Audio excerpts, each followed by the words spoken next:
Okay.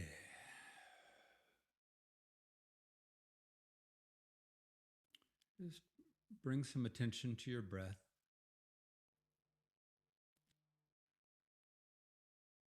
Bring some attention to following that breath into the body.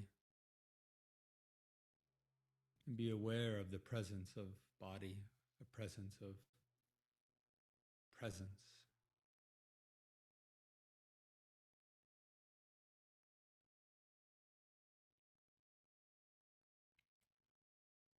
And if you have any other electronics happening and chat things open or anything like that, go ahead and just quiet those down for a bit so we can be present and attentive and here with each other for just a little bit. And what a blessing. What a blessing to be here with everyone. This is such an amazingly precious life and experience, and it's so dynamic and vast. And as we come deeper into an awakening of self, that vastness just keeps expanding. And we start to recognize just how limited or how small we often are living our lives. So thank you for being here. I was reminded of a beautiful quote this morning, and I think it's a quote by Rupert Spira, who's one of my teachers and a man that I learn from regularly. He's one of the people I go to on a regular basis to study with. And he teaches that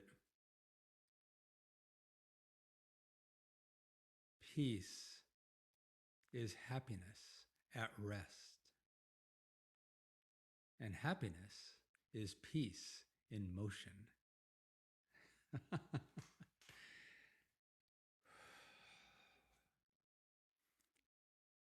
Peace is happiness at rest. Quiet, still, gentle, calm. And happiness is just that same stillness and peace and calm in motion, in activity, in engagement. And I share that today because I'm personally feeling just this remarkable deepening peace that's been really deepening more and more during this time of quarantine and this time of divisiveness and this time of fear and uncertainty and change that the whole world is shifting under our feet and within us. And I was talking to my sister the other day, and the word we came up with was reinvention. That there's this whole opportunity to explore into that which we've been distracted from with a very busy life. Life is perhaps less busy in some regards. And we're getting to explore the things that have just appeared to be normal. And maybe they're not. Maybe they need some examination and exploration and to fall apart so that we can reconstruct and reinvent and reshape our lives with it from a place of real consciousness, from a real deep knowing of the love and the peace and the happiness that is inherent in our being. So satsang is the opportunity today to have some discourse and some dialogue and some meditation that points us to the vastness of consciousness that we are, to the vastness of love that we are, and helps awake us up from the dream of self that we've created, and to recognize that construct of self is not really who we are. It's a We'll get into it, but it's a construct. It's not really who we are. It's something we can play with. So the reason I keep gazing off over here is because it's just this beautiful morning out here, and the cardinals are out there at the bird feeder, and it's real pretty. All right. So the everything that I share in these satsangs, in my work with students and clients, just in my regular conversations in life, is really more and more around my own direct experience. These teachings, these pointings, these offerings are not just words written and studied and learned and then regurgitated. All I can really do, honestly and authentically, and with real love and fullness, is to express the wonder and the awe at what is happening within my own experience as my own consciousness continues to expand and awaken to itself. I call it my own consciousness, but as consciousness itself awakens to itself within this experience. And this came to me today. I'm having fun with this one. So I want to share this with you. Imagine that you're wandering through the park on a beautiful day. And you're thinking about, you're playing with something that is unfolding in your life, some way that your love. Let me mute this. Hold on. Let me mute this. There we go. All right. So you're walking through the park and you're playing with some way that love is moving through you, an expression of love that is moving through you that wants to be manifest. And it's big. It's juicy. It's got a lot of aliveness in it. And there's some excitement that you're feeling in this. And imagine that in that somehow this, what was happening within you was heard around you, was visible or recognizable around you. And somebody came up to you and they kind of heard or understood what was going on within you, this desire, this love, this movement of expression. And what if this person, this complete stranger, came up to you and said, "Hey, you know that thing that you're thinking about, that you're feeling into? You're not worthy of doing that. Who do you think you are? You're not worthy of doing that. Not only that, but that's scary, man. That's you better be really careful. You could get hurt doing that. You got to be really careful." If a stranger came up to us and started having that dialogue, we would just look at them and go, "What do you mean, who am I? Who are you? You don't know me. You have no idea who I am." And it would become very clear, wouldn't it, that this person was projecting their fears on you. They would be projecting their sense of unworthiness on you. It would be so clear. You don't know me. You have no idea who I am. So clearly that you must be projecting your own fears, your own doubts, sense of unworthiness, limitations. You're projecting that on me. And we wouldn't take it. We wouldn't accept it. We would just go, "Have a good day."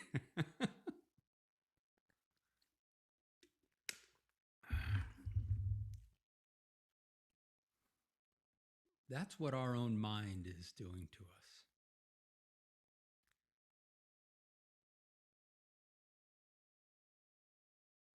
There's a person in our head. that we've created. There's an image of self.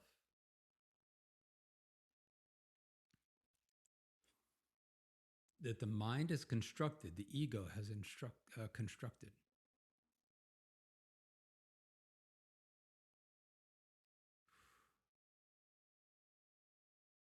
And this person has no idea who you are.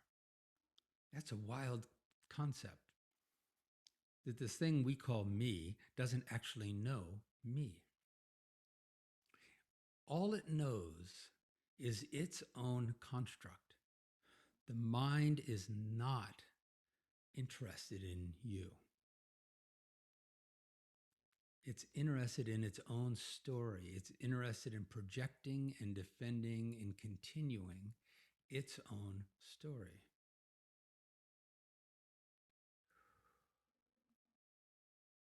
It's a self. We've created an egoic self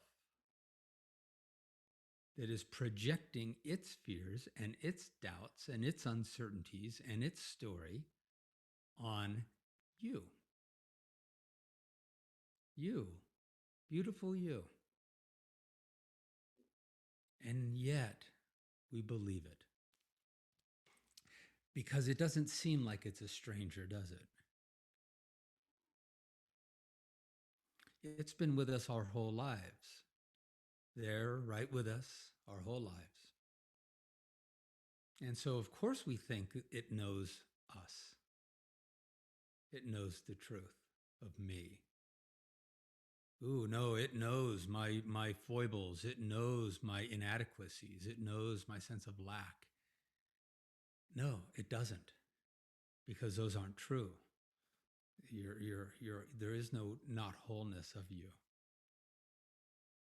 It knows its own projections. That's what it knows. But it seems like, well, it's been with me my whole life. It must be right. It must, we give it such authority. And we listen to it when it tells us, who the hell are you? And you're not worthy, and back off and don't try that. Even though it's love that's moving through you so brilliantly and beautifully and with such aliveness in one moment. And then this person goes, whoa, hold on, what are you doing? Stop. And we listen to it. And what if this person, this self, has been with you your whole life, and therefore we give it such authority? What if it turns out that it's never cared about you, eternal, imperishable, divine you? Ever, really. Nor does it have access to that. The mind is just a meaning-making machine. It's just a story-making machine. It's programming, primarily. We can use it. We can use it to great effect. But to go to it for source as an authority on you, on me, on who you are, that's not its job. And it's really just this solipsistic, egoic identity.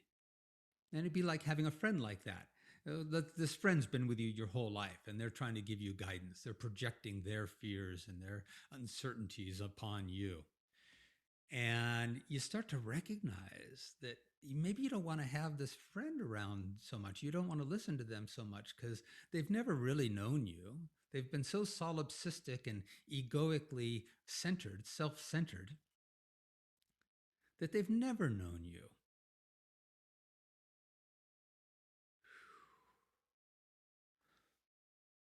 So this is the freedom, the liberation. The one part of it is to start to get the separation and start to stop believing everything that this mind tells us about ourselves. It doesn't know you. It knows its story of you. It knows its image of you that it has constructed, and it projects that constantly. And when we can just look at it after a while, get some distance and just look at it and go, there you are again. Fascinating how the stories you come up with. Wow. Fascinating how much fear you have, uncertainty, stories of lack. It's amazing. And you keep projecting them. But I'm not listening anymore. It doesn't mean that it just automatically shuts up. It's solipsistic, it's egoic, it's going to keep projecting and trying to get you to believe it. But the more you don't, the more it quiets, because it is an aspect of the mind, and the mind as a tool actually will stop doing what doesn't work if it's not engaged, entertained. If it's engaged and entertained, then that's its version of, well, it's working, so I'll keep doing it. But if it's not engaged, entertained, wrestled with, pushed away, argued with, debated with, if it's just not engaged, then it quiets. And in that quiet, in that soft quieting, you, the essence, the beingness, the divine nature of you, the love, the pure love, is all that's present.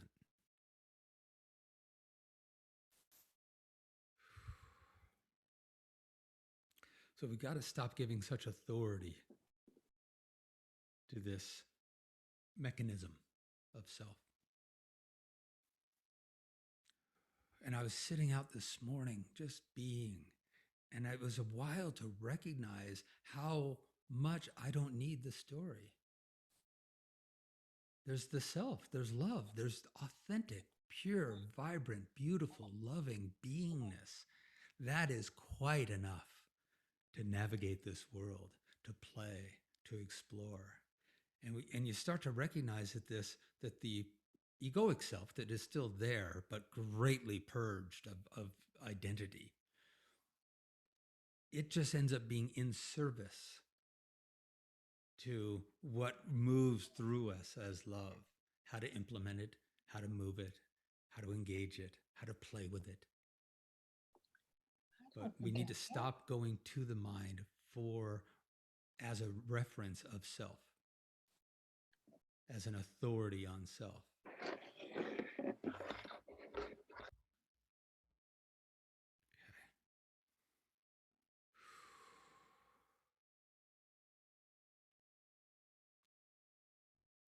So, given that, this is fun.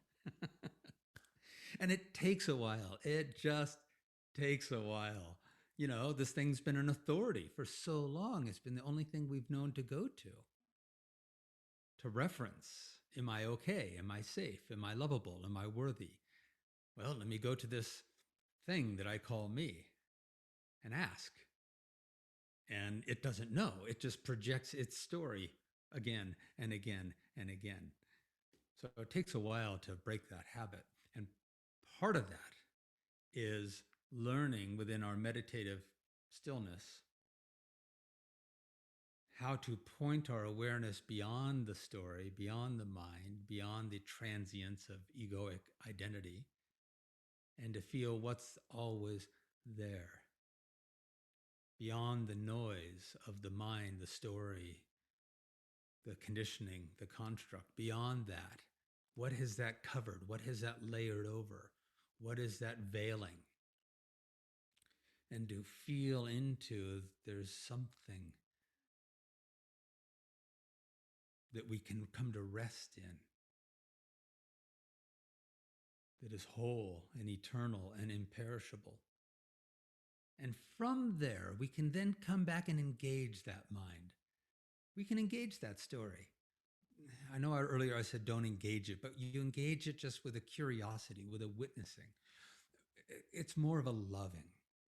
You just learn to love it and hold space for it and say, I know you're scared. I know that story of me the ego has its doubts and foibles, but I'm now going to rest in my truth and just witness that.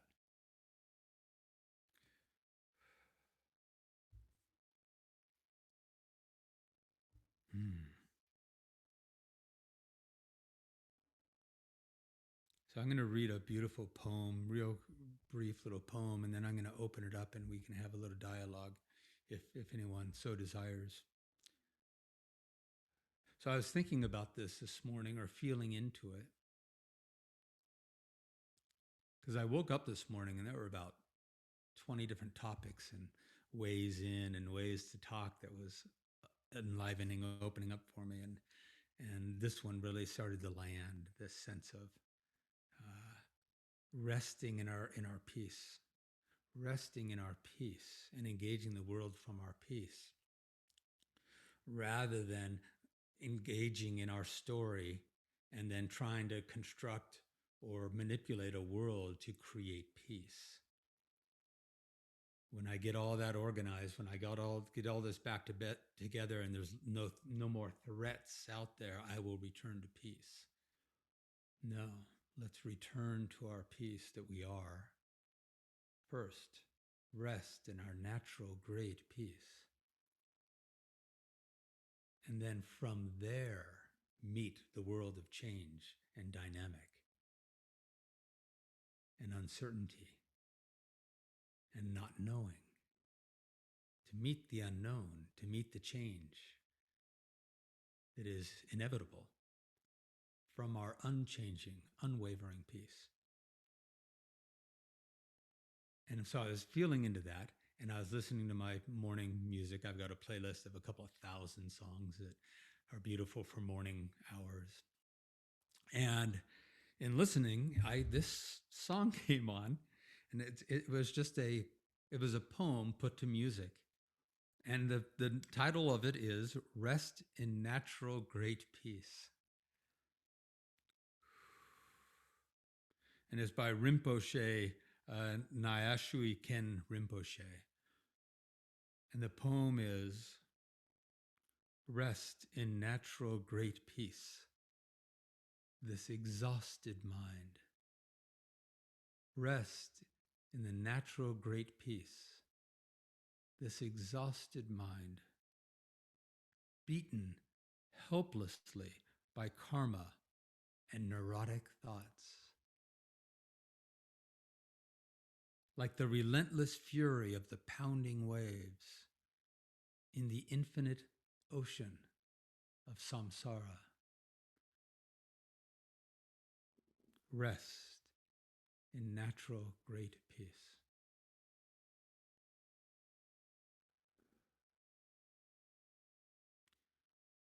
Rest in natural great peace, this exhausted mind.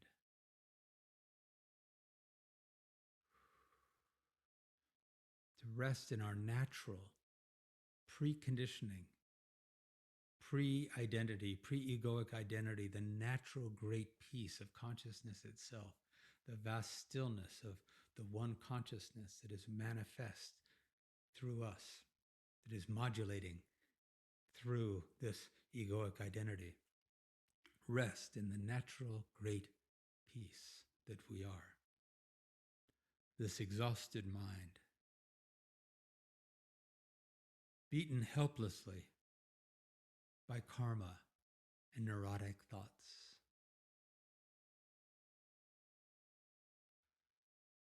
Like the relentless fury of the pounding waves in the infinite ocean of samsara. Samsara is just the wandering in this world of form, in the dream state, disconnected from the divine, disconnected from the essence, the imperishable grace of being. Samsara is to be so in the dream that we're just wandering from birth to death, to birth to death, to birth to death, in the world of form, disconnected from the eternal essence of our being.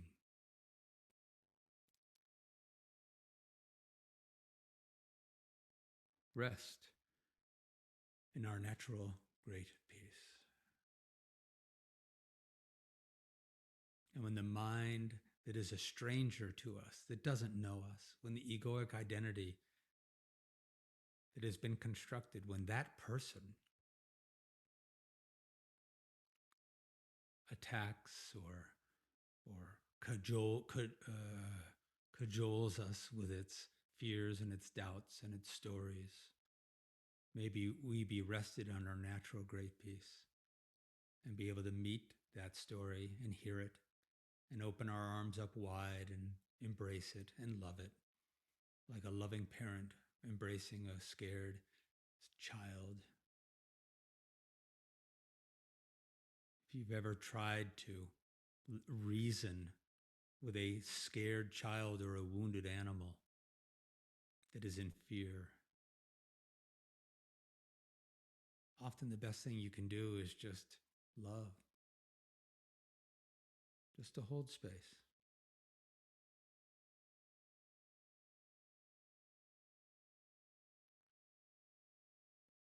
To not fight it.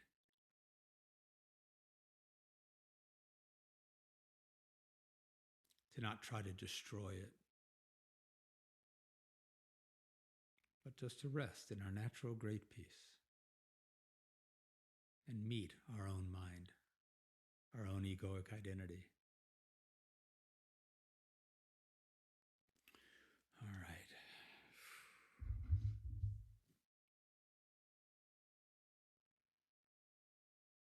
It's such a liberation to be in that rested grace. But we have to awaken it first. We have to meet it, invite it, explore it, gain a faith, gain a familiarity with that peace. And we don't rest in the peace. And we don't rest in the stillness. Initially, we kind of do. But ultimately, we rest in the stillness until we come to know ourselves as the stillness. Not the separate self, but as the stillness of pure consciousness that we all are. To rest as that, playing within this human experience, but as pure, imperishable, loving awareness.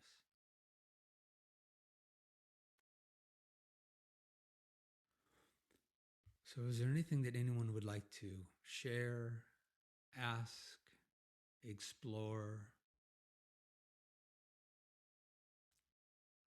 Because what we find is that in this, we can explore into what is opening and dialogue and have some discourse around what is opening to kind of understand it better, to get more familiar with what is happening. Or we also meet our resistance. We meet a barrier. We meet that's happening. I'm exploring that, but then I kind of hit this edge, and it's helpful to dialogue around the edges as well. I do have a question. Hi, Erica. Hello. Thank you so much for your wisdom and energy. Sending you lots of appreciation from Texas. Yeah, beautiful. I so appreciate you. Could you please maybe address on this topic? Earlier you said something very beautiful about being in a park and the stranger comes and says you're not worthy. And also our mind sometimes says that. And I think there's a third component of, for people that have been practicing, maybe the stranger I can handle, the mind sometimes, then I can go back to my practice and handle it. But the third aspect is the loved one.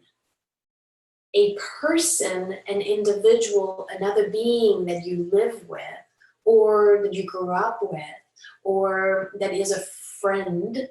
So another third person, a human, why is that? That when they speak and where they put their opinion, it just goes straight through all the practice, straight into the heart. And it creates this sense of absolute confusion and doubt on maybe is it they know something or they're seeing something and not seeing. So if you could please maybe address your thoughts on that. The stranger is is easy to kind of disregard. The Right. mind, sometimes, if you do have a practice, you begin to engage. Hmm. Oh, but that loved one, that Yeah. family member is just that puts a little thing. So, anyways, could you please just maybe No, address I love it because on that? I love it because you're no, you're landing right on it because you have such a deep practice. You recognize that that's where the hardest work often happens with family. Comes around holiday time, and it's often, yeah, you think you got this. Go spend some time with the ones who early in your life were the um, you depended on, especially family members. There was some dependence as the ego self started to develop. They were the ones you were learning about yourself from. They were the authorities The to some programmers, yeah, the the ones writing programmers. code. Yeah, those, so they were like, we believed them then. So now, as I'm starting to disengage a bit, I'm starting to see some truth. But I believed them then. Why do I suddenly just stop believing them now? But at the core of this, Erica, is still the the identity with our image of self. Because truly, if the whole, imperishable, pure, loving awareness that we are, prior and beyond and behind all conditioning, all construct, all programming, if that truly has been embodied and awakened and moved forward into the primary position, so that that is what everything comes into, that everything comes through that perception, through that reality. Let's mute Cynthia for a second. Hmm. Okay, beautiful. So if that is embodied, then then even that, then even that, hold on, let me get that. Okay. Then even that projection, because they don't know you, they don't know really you, they don't even probably know themselves, which is their divine essence. They just know their story, and that's projecting itself onto you. But if we're truly embodied in our wholeness, in our grace, we have this practice, and the practice is a true practice that is awakening the divine nature of being, then that is also, then even they can't touch that truth. So what you're pointing to is that, but they do, because they're some of the deepest emotional triggers. Those are the ones that are more at the root, at the core of this image of self, of the construct. They're the foundation. They created these family members and dear ones really feel threatening if they see us as anything less than whole. The teaching is that when we ask for anything, I want to be free. I want to be sovereign in my grace. Then life will say, okay, then. So let me show you all the ways that you're not. No, I don't want that. That feels like crap. I don't want that. I just want to go to the peace and the grace. And life says, then let me show you all the ways that you are still not aligned with the natural peace and grace that you already are. So we can start to allow those triggerings that feel so bad, feel so scary. We can start to allow those to be gifts. Oh, thank you for being my trigger, for being my teacher, for showing me where I am still adhered to, attached to, identified with a sense of lack. Because you said it well, that we go, well, what if they're right? Well, grace wouldn't ask that question, or our divine imperishable peace wouldn't ask that question. Their imperishable peace would go, yeah, I know what I am. So they get to trigger where we're still identified with the story of our own mind. Does that make sense? Thank you. Yes, sometimes I refer to these opportunities as the pop quiz. I just got presented with a pop quiz to see if I have studied that particular lesson and if I am ready to move on to the next one. Yeah. Thank you very much. So when it happens, do you find, Erica, that that's the opportunity then to then pull back a little bit, and the inquiry becomes, who is disturbed right now? Mhm, What is feeling the pain? mhm, And we don't deny it. We don't try to push it away. We get to love it. mhm, But to pull back into the grace of what we know, I'm just loving it. There's just loving awareness within which there's a human pain happening right now. And then from this love, be able to feel into, and as you say in the pop quiz, to ask, to inquire, wow, what is it right now that's feeling this threat? Go back to the witnessing position Yeah. of observing that pain or that suffering or that confusion and being able to go and relate on the practice in order to restore balance and inner peace. Exactly, to let it move. There's a wonderful teaching in Vipassana meditation that says everything arises so that it may pass. Mhm. So if we can move into that witnessing love that is easier to do when we've awakened it again and again in our practices. And so it's so available to us. Mhm. And so we notice the trigger. We notice when I want to attack back. A family member has said something and I want to defend, and now suddenly I'm blaming and shaming and distancing. And ooh, okay, hold on. That's a good indication that I'm in my egoic identity. Pull back and witness it and hold the space and go, come on, baby. What are you feeling? Let it up, let it up, let it up. Feel it, feel it, feel it. And just not to be so identified with it. Mhm. Isn't it beautiful? Yes, thank you. Oh, blessings. And this is the freedom. And it and in my experience at least, and in most of the people that I know who are on any sort of a journey of real self-realization, it takes years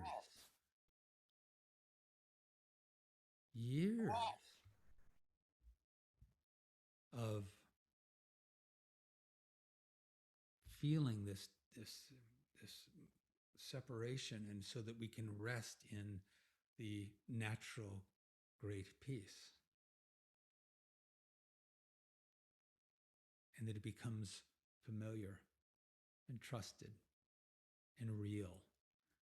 It's so weird that it's the world's flipped upside down, that what we call real is the dream of the mind, and what is real, the imperishable nature of consciousness, is seems like a dream, seems like a, what is that? Wait a minute, I've never even quite explored that. That's ethereal. That's uh, it's other than, and it seems unreal, and yet it's the one reality that is persistent in everything. Uh, yeah, beautiful. All right. Anyone else have a question or a interest in sharing anything?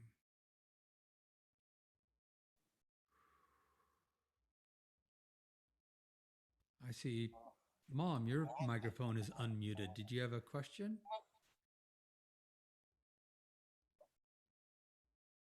No, Mom's figuring out the computer here. Beautiful. Uh,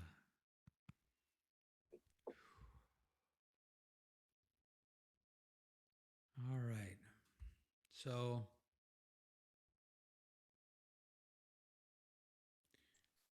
in this practice,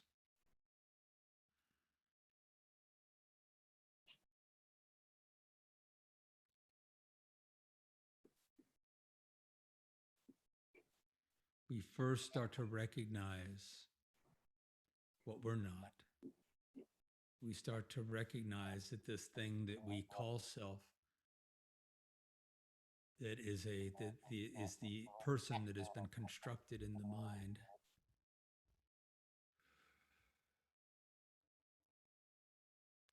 we start to recognize that as what it is, a dream, a it's just the mind's activity. The mind's constantly creating stuff. It's what it does. It doesn't actually, it's not designed for truth of self. It's not. It's not, it's like, it's just a program. It's just like a computer. It's just learning things and piecing them together and constructing ideas and beliefs and that can be reprogrammed. And so it's not really truth. It's just a tool of programming. Hmm. So we start to recognize that for what it is. And then the next question is, well, then who am I really?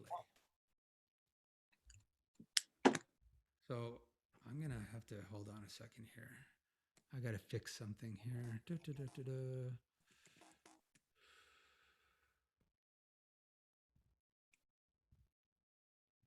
Okay. um, so we come to recognize that. Okay, hold on.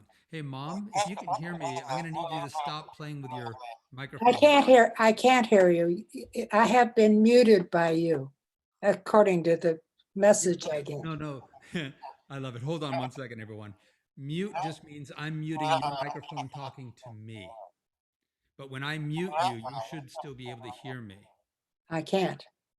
Then I apologize, but I do have to mute you because otherwise Yes, go you ahead. won't I'm hear sorry. I anything. just can't hear you, so I can't participate. Right. There's a button down at the bottom left that says mute. And Right. if you click the little arrow next to that, you'll get to select your speaker. So play with that. But we're going to I don't have any speakers. on your computer. You do. We'll talk. No. Tell you what. Well, I'll within guide. it. We'll do a little Zoom thing later on. Okay, I'll kind of bye. talk through all Okay, this. go ahead. Go ahead with your life, honey. Love you, Mom. I'll talk to you in a bit. So when we hear things like "don't take it personally," what we start to recognize is what that means is don't take it through your construct of person. Take everything through love that you are. And that's not an idea or a concept. It's the awakened beingness, our natural awakened beingness. But how do we access that? And how do we open to it? And in these teachings, it's through inquiry. It's through meditative inquiry, which simply means to inquire into what the heck is going on. Wait a minute, hold on. If I start to get it conceptually, I am not the mind that has created itself. I am not this stranger. I am not this person, truly, that has simply been constructed, pieced together through thoughts and beliefs and conditioning and programming. Because I know that that's not me, because it keeps telling me this junk that I recognize isn't true and is disempowering, and I wrestle with it and I struggle with it. So if I'm not that, what would be there if that wasn't so predominant? That's the real question. What would be there if that wasn't so predominant? So here's a wonderful, simple inquiry to start with. Simple but powerful. And I used this one for a while, and it was, I think, probably one of the more pivotal shifts that started to happen in my own consciousness. To sit and let the mind inquire. We're gonna use the mind to see beyond the mind. There's a teaching that says you can use a thorn to remove a thorn. So if you have a thorn embedded in your arm, you could use another thorn to dig it out. So the mind can ask, what if I didn't have this construct of self?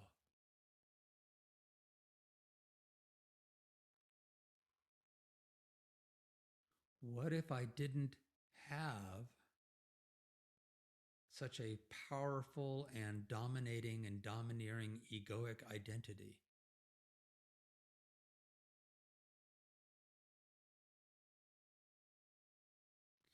Now recognize that in that question, the question is really, what would it feel like? What would the felt in this moment experience be if I wasn't living under the weight, the veil, the blanket of a storied self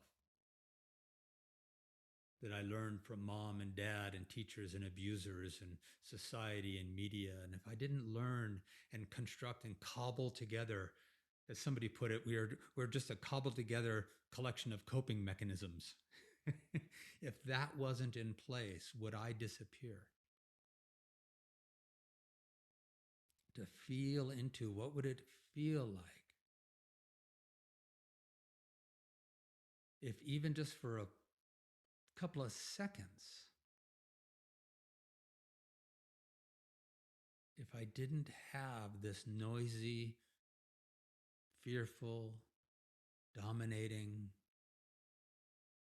controlling, solipsistic, egoic identity that's trying to run everything? What would it feel like? And if you notice the mind trying to think about what life would be like, well, I don't know how I'd live. I don't know, how would I do this and how would I do that? No, that's not the inquiry. The inquiry is if even that one who's trying to figure it out wasn't so predominant, what would that feel like to be free of that, even for a moment?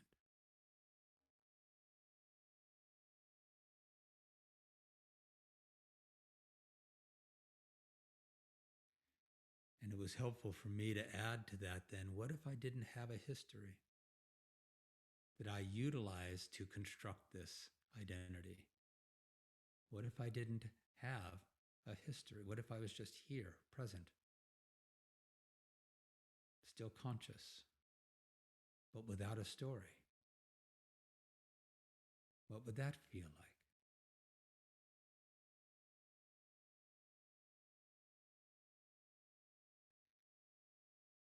That's the inquiry, one of them, one of the inquiries. Would I disappear? Oftentimes we start to feel like this weight is lifted, this something is set aside or thinned or removed or lightened. And we start to feel almost like there's something that wants to bloom, something that the fragrance that wants to be released, a beingness that wants to be finally known, that's been covered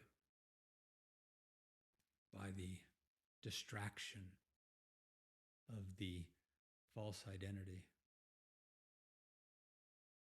Some people have a hard time with the phrase false identity. I think I did for a while.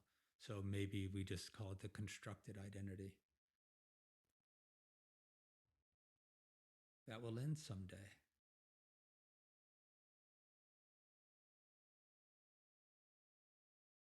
What remains? And it's going to show up as a feeling, a sensation. It can't show up as a thought. Or it might, but it can't stay as a thought. The thought might point you toward a feeling. Like if the thought is, well, that's vastness, well, then feel into what is the nature of vastness? What is the nature of stillness? What does that feel like? And whatever that feels like, it's like, oh, there I am. Oh, there I am. Not the separate individual I, but that basically you're saying there's consciousness. Oh, wow, there's consciousness.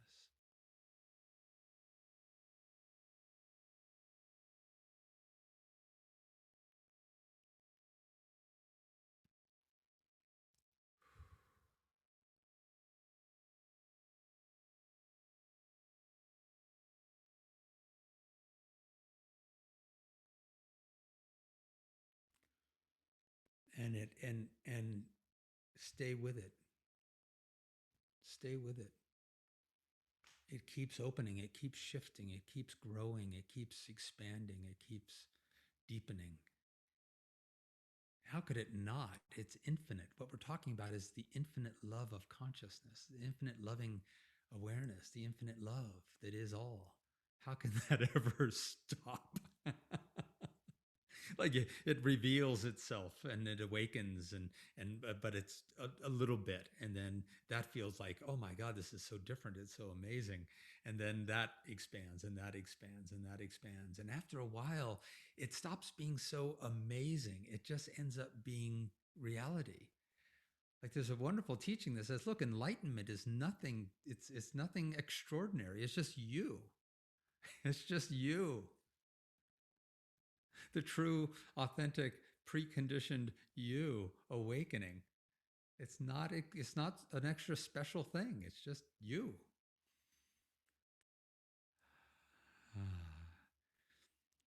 So are there any other questions or insights, shares, things that want to be explored about this beautiful dance of not believing the person that we've created in our mind, and allowing instead the grace of our authentic, natural peace and grace and love?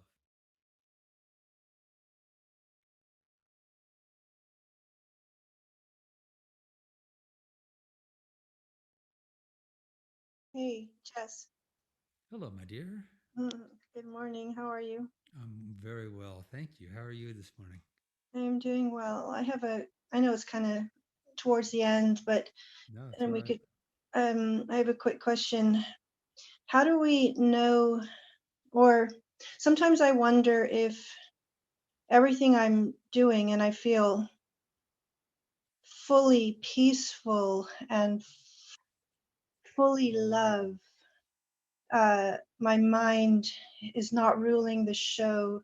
I really feel that, and it's so soothing. How do we know that that's not just a coping mechanism?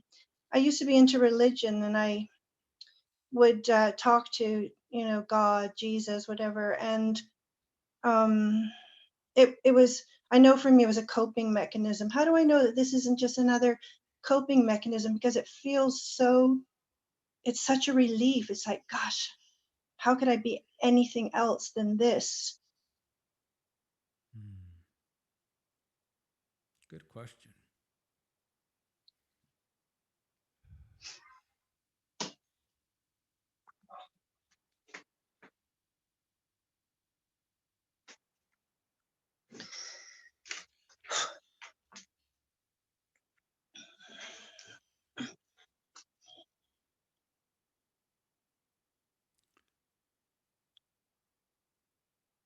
Sometimes we're along the way,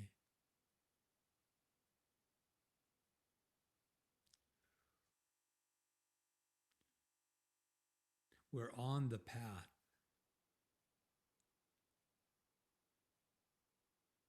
and we're using tools. Like earlier I said, we initially learn to rest in a sense of stillness. But then eventually we realize we are that stillness. But until that shift, that subtle shift that goes, oh my, I am that, then we're separate from that. You said, and this is an interesting one, I really get it that I am loved.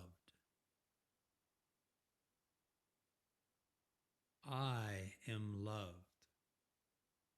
Who's the I and what's the love?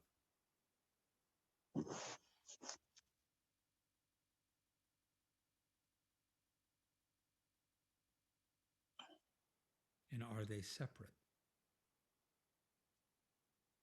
I love God, oneness, source, everything. It's one. There's no separation. There's no disjointedness. It's complete continuity. I know nothing else, and it's beyond the construct of me. Um, it's It's beyond everything. the right. It's beyond the construct of me, right? So it's beyond your constructed self. It it is imperishable.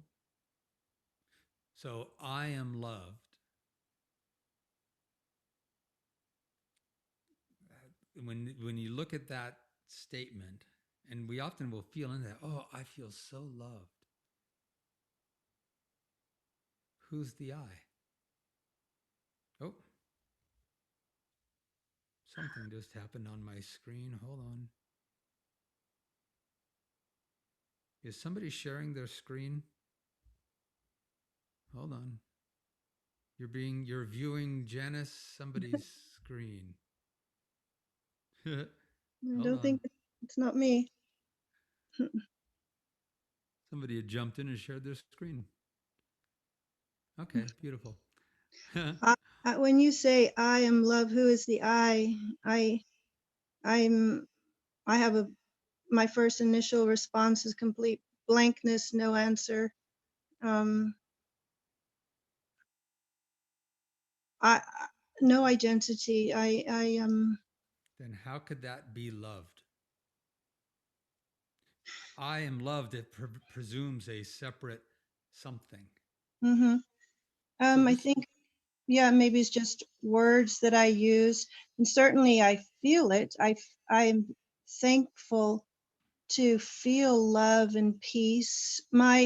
This tangible manifestation of the imperishable that I walk about in mm-hmm, gets to rejoice in feeling love, and I even feel God, loving God, universe, yeah, oneness, loving and rejoicing in mm-hmm, me. Again, me is, yeah. when I say me or I'm often thinking of my little self. Okay. Um, Then here, okay, then here, probably one of the simplest way to really go to your question, Shira, how do I know this isn't a coping mechanism, right? If it is, within what is that coping mechanism playing out? the little me. No. The, Say the, say the question again. if that's a coping mechanism, Uh-huh. if it's just a dynamic of the mind, right? Uh-huh. Playing with stories and trying to create a more loving story, trying to create a more loving experience through thoughts, through um, imagination. If that's happening, yes, then that is a transient something that comes and goes. Is that correct? Sorry, I don't know what that noise is. That's all Sorry. right. Um, let's put Oh, my that's thing the on mute. buzzer. That's the. It sounds like a game show buzzer. No, I Oh, think, sorry, yeah, Ari. yeah, yeah, yeah. Right, right. It was sorry, it was my phone making That's all right. noises. I turned it off. So If it were just a coping mechanism, that would be an activity of mind. Is that yeah, yeah, okay? All activities of mind are transient. Is that correct? yes. And what everything that is transient is happening within what? My mind, No. everything that is transient, everything that is coming and going. Oh, it's even- happening within the unknown. It's happening within consciousness, Okay, I then guess. drop back and be in that. What happens? Because you've got enough experience now, Shira, with the difference. Uh-huh. So even if you imagine, what if this is just a coping mechanism and that question is happening, then feel into, okay, if it is, that even that is happening, is a transient experience happening within awareness, yes? Mm-hmm. What is the, and then drop into, feel into, what is the nature of awareness? And you know, right? The nature of awareness doesn't cope, doesn't, Yeah. there's It's no, none, that's not going on. right. And And that it, isn't a mental thing for you. That's a felt experience. Is that yes, right? yes, That's it. That's yes. it. And it doesn't matter that when I think about that question, it doesn't matter. Someone said So to me, so I'm gonna pause you right there because I okay, want you to just to rest in this. okay, The nature of the awareness within which everything, even coping mechanisms that might be coming and going, you know that feeling, yes? yes, That's it. Stop there. okay, You don't have to figure anything else out. That's the there's that. And I am that. okay. Does that you feel how the difference when you don't then even try to make because otherwise the mind is going, okay, there's that, but I need to kind of think, I need to really make sure that's not just another coping mechanism. Right, right, right. Am I on the right path? And Right. No, but if you do that, then you are back in the mind. for sure. Be in the essence, the allowing, my dear, right? The allowing. Mm, Allowing is not an activity of the mind, it is the nature of our being. Be in the pure allowing, mm-hmm. the unmoving, unwavering witness of peace and love and grace. That's it. You don't need to go anywhere else.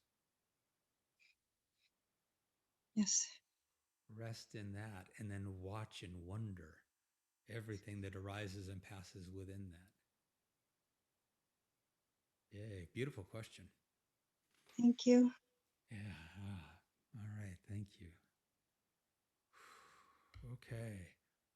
So we're at the hour. Thank you.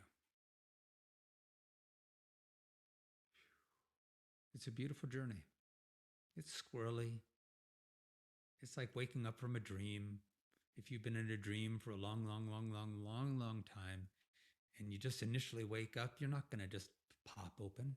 You're going to be groggy, in and out, slipping. You know, those mornings that you have, you kind of wake up, but then you're asleep, but then you wake up, but then you're asleep, and then you wake up. And it takes you like an hour to get out of bed because you're in and out of little fitting dreams, but then you're awake. And that's this.